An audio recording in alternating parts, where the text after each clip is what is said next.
Amen and amen. Amen po. This is the last part po ng ating series na Promise Fulfilled. Bago po tayo punta doon sa message, sino po dito ang mga merong mga bucket list? Ikaw na lang po dito po. Mga bucket list. Pero ba kayong bucket list? Okay? Okay. Yung bucket list po, hindi yung bucket, no? Bucket. Why? Madami akong bucket sa buhay, pastor eh. Hindi yan. Yung bucket list po, yung mga bagay na gusto mong maranasan, ma-experience, or mangyari po sa buhay mo. Maybe for some of you, sige pa, patulungan lang ako. Okay, makapag out of town or out of the country. Meron ba dito? Makapag out of town or out of the country? Okay, dalawa lang. Okay. Okay, naman, next year or sa sunod na taon, maybe for some of us, makomplete yung family. Okay, makomplete yung family. Ayan. Naman dito. Ayan, okay. Okay lang. Ayan, okay naman, makabili ng bahay, bagong bahay. Okay naman, swim with dolphins. Okay, nakaligo, kasama yung mga dolphins. Nakita ko kasi, sinay ko sa internet yung mga bucket list ng mga tao. Kasama to, no? Swim with dolphins. Okay, naman, makasal. Okay, meron ba dito, makasal? Okay. Yung pag-aaral po natin ngayon, meron siyang bucket list. Bago siya mamatay, meron siyang hiniling sa Diyos. Meron siyang kahilingan. Yun po ay si Simeon. No? Si Simeon. Kaya po yun yung ating topic po ngayon. Yung awit po ni Simeon. And for the last weeks po, pinag-usapan natin yung mga awit. Yung awit ni Maria, ni Zechariah, at ngayon naman po is yung awit ni Simeon. Na ang awit niya po sa Latin, doon sa first song niya, ibig sabihin ay non-dimitis, no?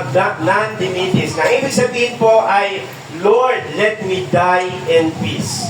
Kasi po, meron siyang kahilingan sa Diyos, at nung natupad po, sabi niya, Lord, pwede niyo na akong kunin. Pwede na akong punta dyan sa langit kasi natupad na yung kahilingan ko. Alam niyo po, di ba noong December 25 po, tayo po ay nakikidalamhati kasi si Pastor.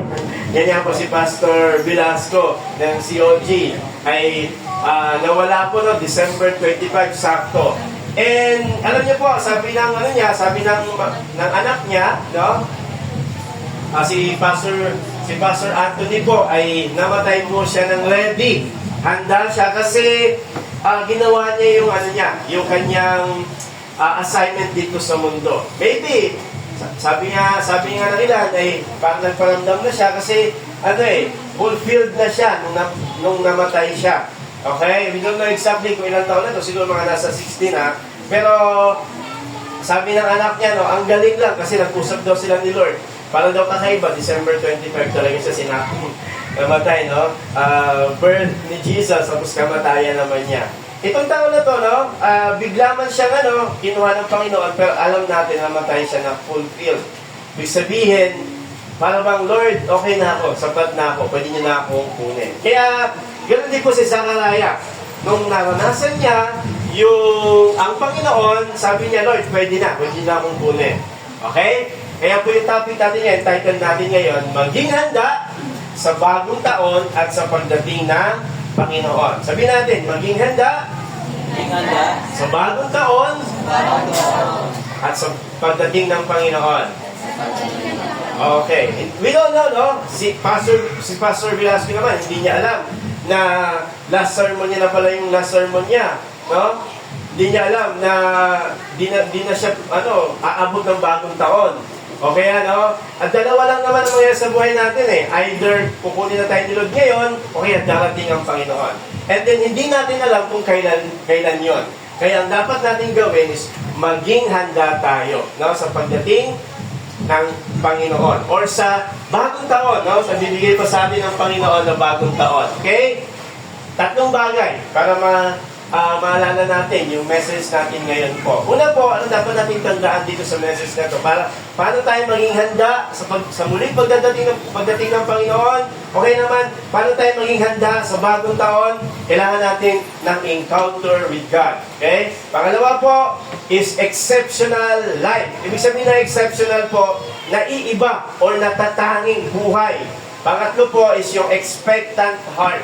Meron tayong expectant or parang pagnanais kagustuhan sa ating puso. No? Okay ba? Ready ba kayo ngayong umaga? Okay, diretso tayo sa message. Pakinggan niyo po, kahit po maraming distraction sa paligid, makinig po kayo. Kasi I pray po na bago tayo pumasok sa bagong taon, ay handa tayo na papapasok tayo sa 2025. Okay. Sa verse 21, sabi dito, makaraan ang 8 araw, ibig sabihin yung pinanganak si Jesus, na after 8 days na po, dumating ang panahon upang tuliin ang bata. Tinawag siyang Jesus, ang pangalan binigay ng anghel bago siya ipaglihi sa sinapupunan. Now, ang mga Hudyo po, ang batang lalaki ay tinutuli po 8 days pa lang, no, after birth. Bakit po 8 days? Kasi po, actually, kung pag-alalan nyo, sa health or medically, ay mabilis daw pong gumagaling yung pagtinuli ng 8 days. Nakaka-recover daw po agad. Pero ang talaga dito, ang pinakadahilan is yung para tubding yung tipanan nila ni Abraham sa kanang Diyos.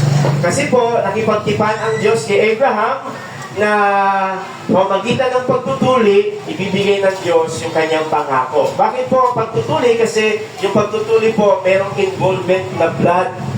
Kasi isang picture of kaligtasan natin sa hinaharap na si Jesus po ay ililigtas tayo sa magitan ng kanyang banal na dugo. Yun po yung yung symbolism dyan. Okay? Kaya po tinutuli ng maaga po. And si Jesus po ay alam natin, sa Luke chapter 2 kasi makita natin na si Jesus dinala sa templo, nagpakita siya doon, di ba? Tapos umuwi sila, tapos naiwan si Jesus. Kung makita po natin si Jesus, yung 12 years old niya hanggang 30 years old, medyo silent ang Bible doon. Na after ng 12 years old niya, wala na masyadong sinabi ang Bible. Nagpakita ulit si Jesus nung 30 years old siya, yung mag-start siya ng ministry nung nabautismuhan siya. Bakit di sinabi yung yung 12 to 30 years old? Kasi po, hindi yun po ang focus ng Bible. Kasi ang focus ng Bible, yung kaligtasan.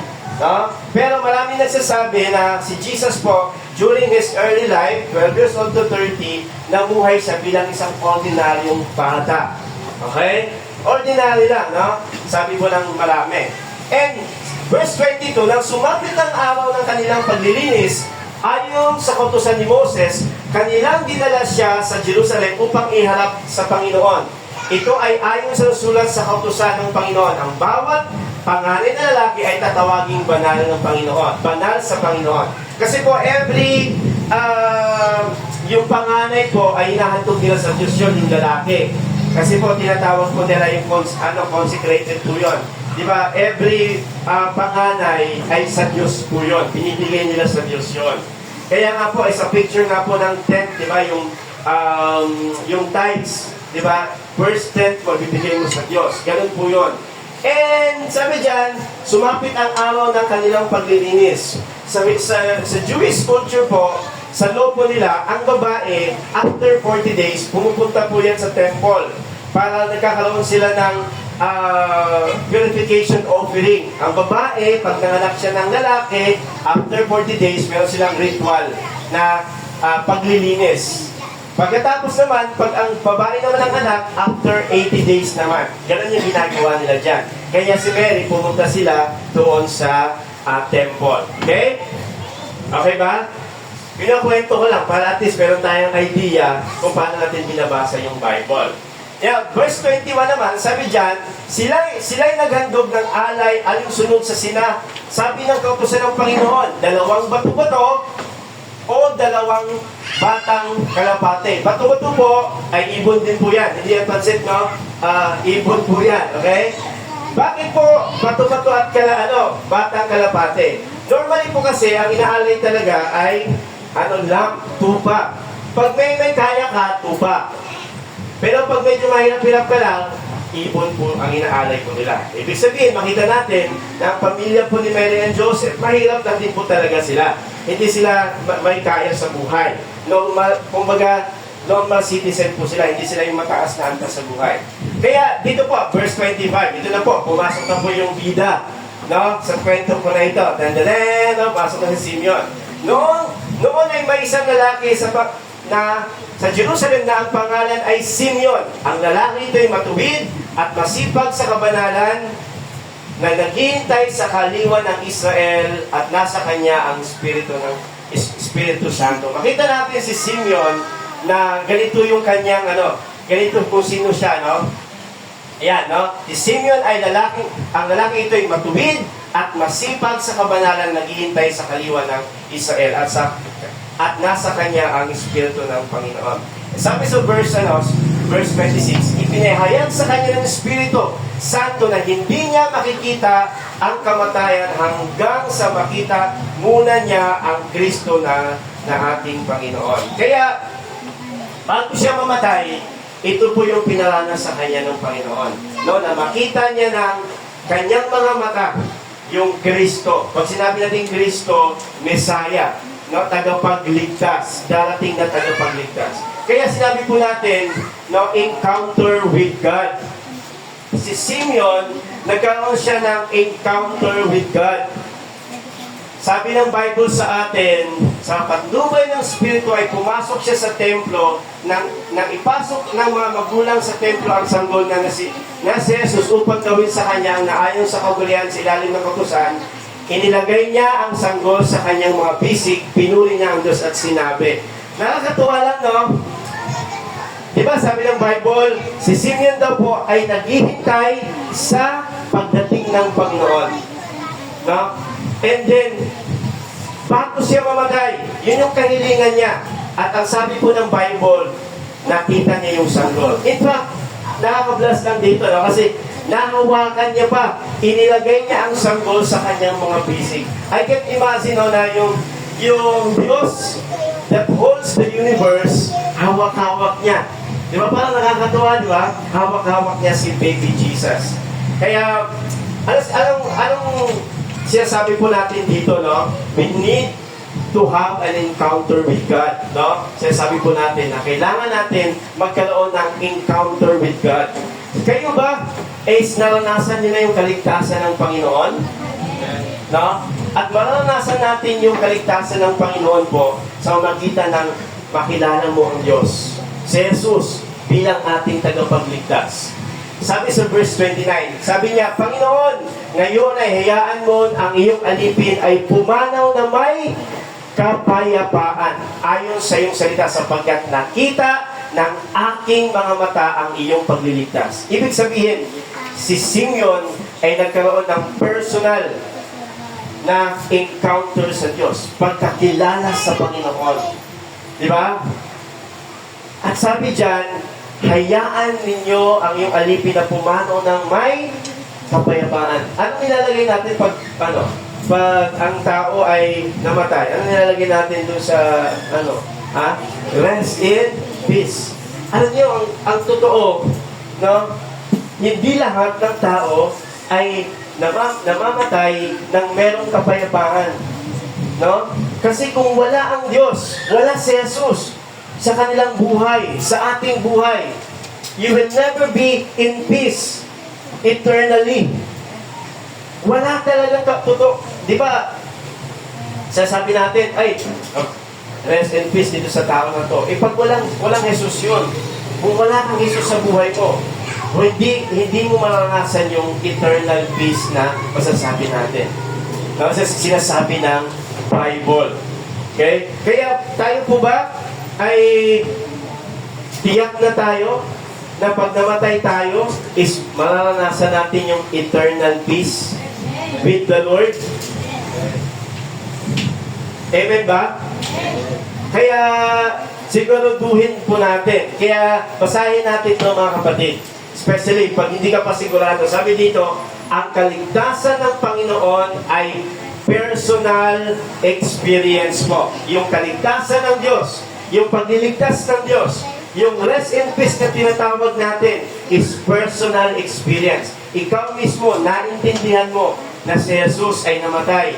Dumating dito sa mundo, no, na isinilang doon sa manger. At hindi lang siya nanatili sa manger, kundi namatay siya with a mission to save you, to die for your sins.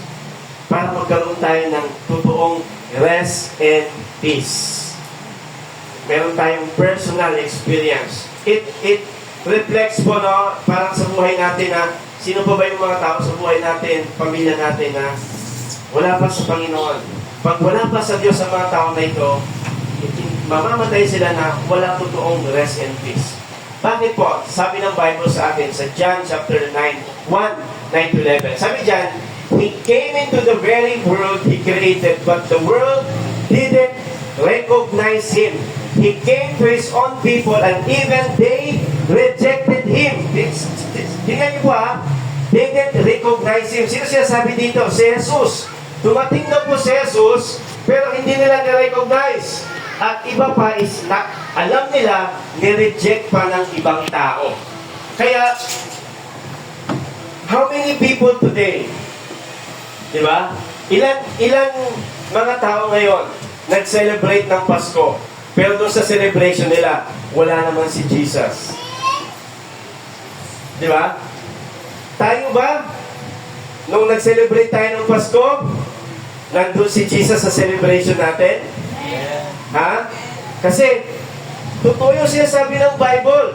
No? Dumating ang Panginoon, merong kapaskuhan, pero maraming tao, they didn't recognize Him. In fact, many people, they rejected Him. Sana po, hindi tayo itong tao na ito. No? Na nire-reject natin ang Panginoon. Pero the good news is this, mga kapatid. But to all who believe Him and accepted Him, He gave the right to become the children of God. Sino daw po ang nanampalataya at tumanggap sa Kanya ay binigyan niya ng karapatan na maging anak ng Diyos. Kaya, accepting plus believing equals becoming a child of God. Accepting plus believing equals becoming a child of God. Tinanggap mo na ba si Jesus? Nanampalataya ka ba sa Kanya? Doon sa ginawa niya, na ikaw ay makasalanan at binayaran ni Jesus yung iyong kasalanan, namatay para siya para sa iyo. No? Ang pagiging Christian, pagiging anak ng Diyos, ay hindi po sa pamamagitan ng pagpunta sa church, no? Hindi po sa pamamagitan ng pag-attend sa mga gawain, kundi sa pamamagitan ng pagtanggap, pananampalataya, at ikaw naman ngayon ay magiging anak ng Panginoon. Kaya, encounter with God. Paano tayo maging handa? Sa muling pagdating ng Panginoon, we need to have a personal encounter with God. Nakita natin at naunawaan natin, natanggap natin si Jesus sa buhay natin. We don't know po. Ang buhay po, we don't know kung hanggang kailan tayo dito sa mundo na ito. Kaya napaka-importante na tinanggap natin si Jesus sa buhay po natin. Amen? Pangalawa po, anong pangalawa? Exceptional life. Pag sinabi natin exceptional, kakaiba. No? Kakaiba. Natatangi. Hindi siya namumuhay sa ayon ng mundo, sa mundo na ito. Tingnan natin, di ba? Sabi ng Bible sa atin, si Simeon ay lalaking matuwid at masipag sa kabanalan. Nakakatuwa, no? Kasi si Simeon daw po, matuwid siya. Pag sinabi natin matuwid, lumalakad siya sa Diyos, sa kaparaan at kagustuhan ng Panginoon. At masipag sa kabanalan. Ang ganda na sa Tagalog, no? Masipag daw siya sa kabanalan. Meron siyang passion to live a holy life. Grabe, nakakatuwa si Simeon. No, sana po ay maging ganito din tayo, no? Last Friday, nag-speak ako doon sa gawain sa Emmanuel Church. Narinig ko yung testimony, isang testimony, actually yung testimony, kapatid ni Chen, si Jaisel. And yung trabaho niya po kasi dati, HR. HR siya sa isang school. And bila HR, sa payroll siya, nagpapasahod. Ngayon, kinakausap siya ng boss niya. Sabi, ito gagawin mo ha.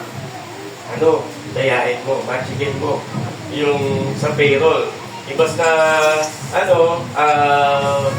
wala namang leave yan, lagyan mo. Parang ganon yung inutos sa kanya. Siyempre, siya bilang follower ni Christ, napag-abot yung kanyang kalooban. No? Kasi, siyempre, pandalaya yun eh. Talagang nahirapan talaga siya, pinag-pray niya.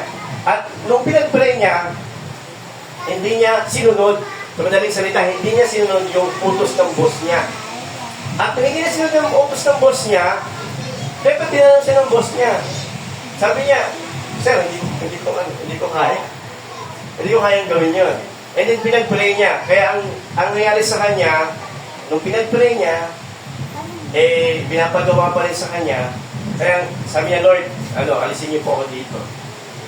Kaya nung after nag-resign siya, pasa siya ng resignation, nag-resign siya. Bakit? Kasi hindi niya kayang gawin yung pinapagawa sa kanya. No? Exceptional life. Kakaibang buhay. Sa iba yun, pandaraya, okay lang. Di ba? Nalala ko dati yung kaibigan ko, tumatawag sa akin dati, nagtatrabaho siya sa logistics. Sabi niya, Pastor, okay lang ba ganito? Na inaabutan ka, sinusuhulan ka para mapabilis yung process. Sabi niya, bro, ikaw nagsasabi na parang nababagabag yung puso mo. Sundin mo si Lord. Ano sinasabi ni Lord sa'yo? Di ba? Exceptional life. Pero, ang ganda lang sa testimony niya, kasi ngayon, may bago siyang trabaho. At yung bago niyang trabaho, ang tutulong siya sa mga yung may mga diferensya ng mga bata, yung mga may autism, ganyan. Nakakuha lang kasi sabi niya, fulfilled yung trabaho niya ngayon. Kasi nakapagtrabaho na siya at nakapag-minister pa siya sa mga bata. Pinagpipray niya yung mga bata. Iniiyak niya sa Panginoon. No? Kaya fulfilled siya. And then, hindi lang yun. Mas mataas pa yung salary niya. Diba? Mas mataas pa yung salary niya. Diba? Kaya, salamat sa Panginoon. Ibig sabihin, pag gumawa ka ng mabuti, sinunod mo si Lord, hindi ka rin naman pababayaan ng Panginoon. Amen ba? Katulad din ito. Nakita ko lang, no? Sino ba to? Si Janela. Kilala si Janela, yung vlogger dun nagsimula pa sa Japan, di ba? Inoperan siya ng 2 million, no, para maging endorser ng online gambling. Pero hindi niya tinanggap. No, hindi niya tinanggap. Sabi niya, I am a vlogger, influencer ako. Kailangan kong magbigay ng positive influence dun sa online community. Hindi niya tinanggap. Di ba? 2 million. Ang laki nun, di ba? Pero, dahil ito, Christian din naman to, di ba, na-interview to ni Tony Talks, di ba? Dahil anak siya ng Diyos, meron siyang conviction, sinunod niya ang Panginoon. Ibig sabihin, he lived a exceptional life, kakaibang buhay. Amen? Si Jolos Gamboa, naging Christian na rin yun eh. Inoperan din siya, 600,000 every week. Mag-promote ng online gambling. Pero hindi niya tinanggap. Di ba? Bakit?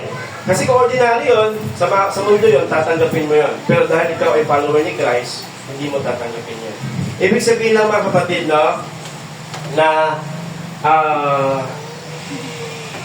bilang isang Christian, kailangan ating mamuhay na kakaiba sa mundo na ito. Amen ba? Amen po ba? And ito, nakatanggap sila ng blessing. Di ba? Nung sinunod sila ng Panginoon, nakatanggap sila ng blessing. Pero alam niyo po, pinaka-magandang proclamation ng faith sa Bible, si Shadrach, Meshach, at Abednego. Ano sabi nila? Hindi kami sasamba sa Diyos-Diyosan kahit katumbas pa yun ang buhay namin. Yung tinapon sa pugo ng apoy, At saka sabi pa nila, no, kahit hindi kami iligtas ni Lord, hindi kami sasamba. Susunod kami sa Panginoon. And that is an exceptional life. No? Amen ba? Pero I believe, syempre, si Lord hindi tayo pababayaan. Alam natin yung story, di ba? Shadrach, Meshach, and Abednego. Ano nangyari doon sa kanila? Kinain ng leon? Si Daniel po yun, di ba? Tinapos sila sa pugon, tapos lumakad sila doon sa ano, tapos may kasama, nagulat yung hari. Akala ko, tatlo lang yung tinapon. Bakit apat yung nakita ko naglalakad? Sinamahan sila ng Panginoon. Amen? Amen ba? Kaya live an exceptional life. No? Live an exceptional life. Sabi ng Bible, ngunit darating ang araw ng Panginoon.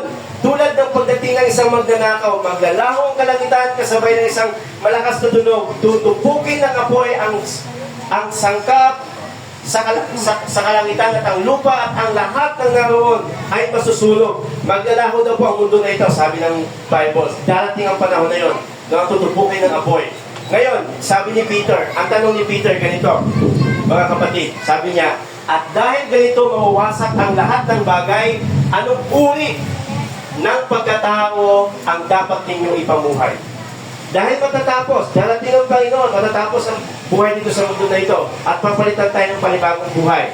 Anong uring pagkatao ang papamuhay natin? Sabi niya, hindi ba dapat kayong mamuhay na banal at makadiyos? Diba? Tama ba? Kaya po, of course po, mga kapatid, of course, we're not perfect, nagkakamali tayo. Pero, bilang sa Christian, sinisikap natin na sinusunod natin ang Panginoon. At pag sinunod mo si Lord, hindi tayo pababayaan ng Panginoon. Amen? Kaya tanong ko po sa inyo, anong bagay sa buhay mo ngayon na hindi ka lugod-lugod sa Diyos, na hindi mo pa sinusuko sa Panginoon? Ano man yan, no? Ano man yan? Don't hesitate to follow God. Don't hesitate to follow God. Amen? Amen? Nandyan pa ba kayo? And lastly po, expectant heart. Na-encounter natin si Lord, mamuhay tayo ng exceptional at magkaroon tayo ng expectant heart. Ibig sabihin, umaasa tayo sa Diyos. Tingnan niyo po, sabi ng Bible, si Simeon ay lalaking matuwid at masipag sa kabanalan na naghihintay sa kaaliwan. Eagerly waiting. Alam niyo po, naghihintay ka sa pangako ng Panginoon, isang bagay yung naghihintay at isang bagay yung naghihintay na may galak. Diba? Pwede ka maghintay na nagdadabog. Pwede ka naghihintay na nagbubuda kay Lord. Darating pa kaya? Ano ba ito? Tagal-tagal naman. Pero si Simeon, sabi ng Bible, naghihintay daw siya ng may kaaliwan sa kanyang puso. Meron siyang expectant heart that before he will die, he died. Darating, susundin ng Panginoon yung kanyang pangako. Kaya mga kapatid, do you have this expectant heart? Ha? Meron ba tayong expectant heart? Kaya, ano man yung hinihintay mo sa Panginoon, maghintay ka ng may expectant heart. May saya, may pag-asa sa iyong puso. Meron ka bang hinihintay sa Diyos? Huwag ka lang maghintay. Maghintay ka ng mayroong expectant heart. Huwag mo lang sabihin na, ay, bahala na. Hindi. Panghawakan mo, hanapin mo yung kalooban ng Panginoon. Saliksikin mo yung salita ng Panginoon. At be in the presence of the Lord para maging masaya ka. Siguro, meron tayong mga prayer this year na matatapos na yung taon, parang wala pa rin. No? Hindi pa rin nagparamdam. Wala pa rin nangyayari. Be expectant. Malay natin. No? Sa 2030, darating. Tagal-tagal pa. Hindi natin alam. Yung basta, kung yun ay kalooban ng Panginoon, darating at darating po yun. Amen? Amen ba? Meron pa kayong hinihintay? Kaayusan ng pamilya? Maayos yung family? Be expectant. Meron ka ba yung hinihintay? Financial breakthrough? Financial blessing? Be expectant. Meron kang pag-aasa sa puso mo. Meron ka bang hinihintay? Maayos na trabaho o kita? Be expectant. Meron ka bang hinihintay na kagalingan? Be expectant sa Panginoon. Amen?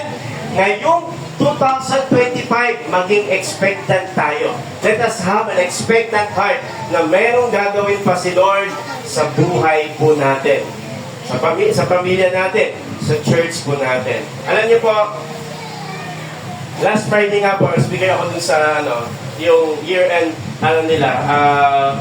parang worship through music. And every year po, merong ginagawang doon, prayer list.